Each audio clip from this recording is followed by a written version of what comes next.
Hello and welcome to the Food Experts, your ultimate cooking guide and partner. For us, health and happiness is all about tasty food. और अगर खाना एक extremely healthy way में बने, तो it's a win-win for everyone. Today, we're going to try out the 3-tier food steamer. इसको किसी pressure cooker से कंपेयर मत कीजिएगा. This is something that can change your cooking habits. इस फूड स्टीमर में 3 लेवल्स हैं, जिससे आप प्रॉपर फैमिली मील बना सकते हैं. सर्विंग्स के हिसाब से आप एक टीयर रिमूव भी कर सकते हैं.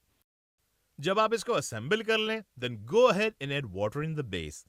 एक मैक्सिमम लेवल से ज्यादा पानी मत डालिएगा. आप ट्रे के अंदर अपने इंग्रेडिएंट्स ऐड करें. इस फूड स्टीमर में आप बहुत कुछ स्टीम कर सकते हैं.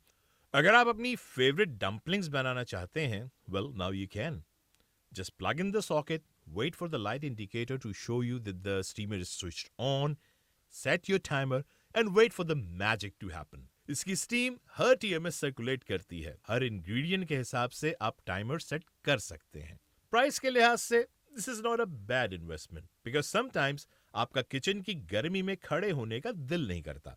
So if you want an appliance that can do the cooking for you in the healthiest way using no oil, this is definitely worth a buy.